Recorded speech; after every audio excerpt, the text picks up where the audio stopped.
Halo, berjumpa lagi di channel Tips CPNS P3.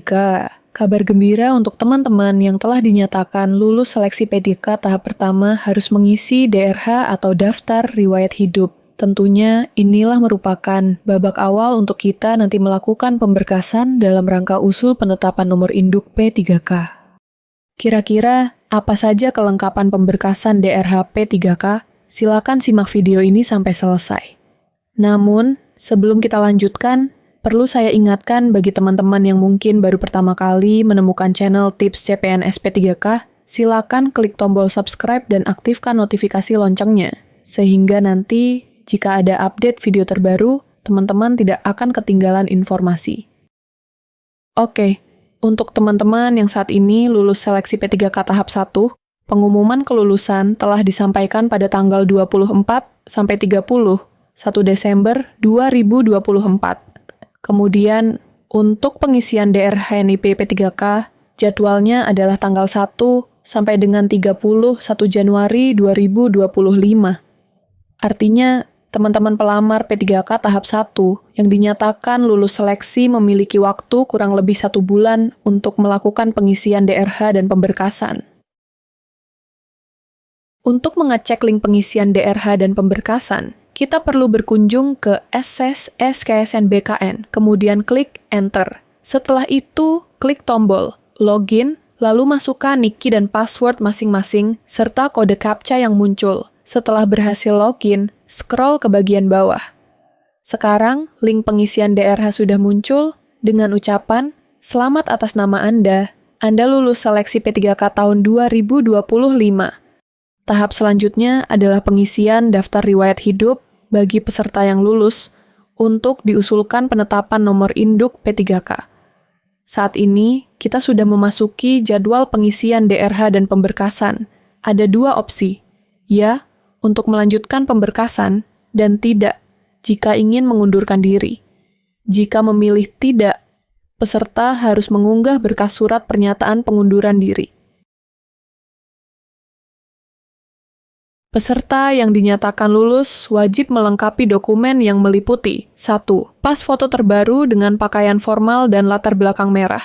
2. Scan ijazah, bukan foto. 3. Scan daftar riwayat hidup yang berisi riwayat pribadi, keluarga, dan sebagainya. 4. Scan surat pernyataan, 5 poin. Kelima, scan SKCK. 6. Scan surat keterangan sehat jasmani dan rohani. 7. Scan surat keterangan tidak mengonsumsi narkoba. Jika sudah kalian lengkapi semua dokumen, kalian tinggal klik akhiri proses pengisian DRH dan kalian sudah melengkapi DRH kalian masing-masing. Seluruh dokumen ini akan diunggah melalui portal CASN masing-masing. Persyaratan pengangkatan P3K bisa berbeda-beda sesuai instansi, jadi pastikan untuk membaca petunjuk resmi dari instansi masing-masing. Selamat kepada teman-teman yang telah berhasil lulus P3K dan semoga proses pemberkasan berjalan lancar.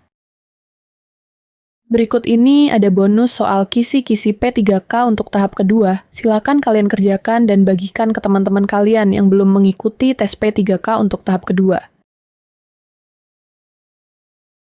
Jika Anda adalah seorang atasan dan mengetahui bawahan Anda melakukan suatu pekerjaan dengan baik sesuai target, maka Anda A. Puas, karena kerjasama tim solid dan kepemimpinan yang baik. B.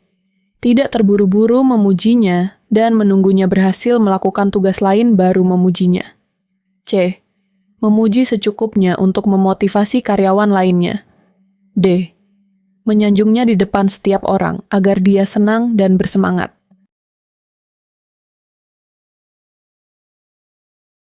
Jawabannya adalah C. Memuji secukupnya untuk memotivasi karyawan lainnya. Pembahasan.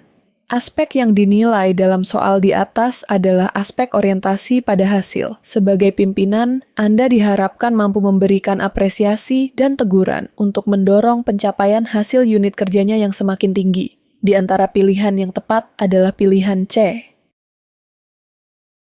Anda diminta untuk melakukan inspeksi lapangan beberapa hari ke depan karena beberapa proyek instansi mengalami masalah di lapangan. Padahal, Anda sudah berjanji untuk pulang kampung karena adik Anda akan menikah minggu ini. Maka sikap Anda adalah A. Meminta izin pada atasan untuk mendelegasikan tugas kerja saya pada rekan kerja yang lain untuk mengikuti acara keluarga. B. Meminta bantuan rekan lain untuk menggantikan saya pada hari H agar tugas kerja tetap selesai tepat waktu. C. Menghubungi adik di kampung dan menjelaskan alasan tidak bisa hadir pada hari H. D. Berusaha menyelesaikan inspeksi secepat mungkin agar tetap bisa pulang kampung. Jawabannya adalah C. Menghubungi adik di kampung dan menjelaskan alasan tidak bisa hadir pada hari H. Pembahasan. Aspek yang dinilai dalam soal di atas adalah aspek pelayanan publik. Sebagai ASN, saat mengalami kendala dalam penyelesaian tugas kerja, diharapkan mampu mengerjakan tugas kerja dengan mengutamakan kepentingan publik dan menyelesaikan masalah dengan tepat. Di antara pilihan yang tepat adalah pilihan C. Saat tugas yang Anda kerjakan tidak dapat diselesaikan tepat waktu karena kesalahan teknis, yang Anda lakukan adalah A. Memilih tidak masuk kerja pada hari deadline. B. Meminta maaf dan menjelaskan alasan keterlambatan pada atasan. C. Menghadap atasan dan menerima sanksi dengan sukarela. D. Pura-pura lupa waktu deadline dan tetap mengerjakan sisa tugas hingga selesai.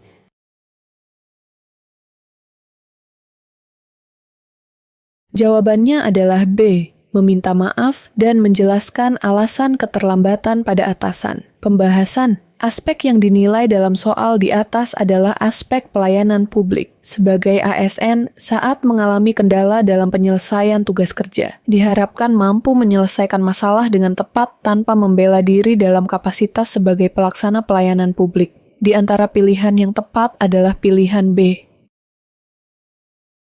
Kepala divisi Anda menugaskan pada anggota kerja untuk membuat program kerja yang inovatif untuk meningkatkan motivasi kerja para karyawan. Program kerja yang terpilih akan memberikan nilai tambahan dalam evaluasi kinerja akhir bulan ini. Sikap Anda adalah A. Merasa termotivasi dan berusaha sebaik mungkin agar hasil evaluasi kerja saya terlihat baik. B. Melihat situasi dan kondisi, jika tidak terlalu banyak pesaing, saya mungkin akan ikut berpartisipasi. C. Jika rekan-rekan kerja terdekat saya mengikutinya, saya akan lebih bersemangat mengikuti kegiatan tersebut. D. Merasa tertantang menunjukkan kemampuan diri dan bersemangat mencari ide-ide untuk program tersebut dari berbagai sumber.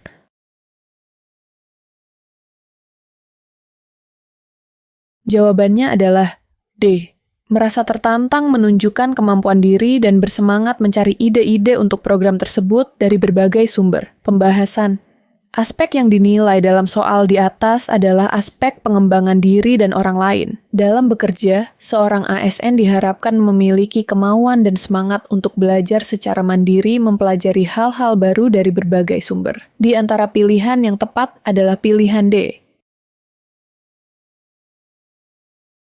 Berikut ini ada kuis yang bisa kalian kerjakan. Jangan lupa menulis jawabannya di kolom komentar dan akan kita bahas di video berikutnya.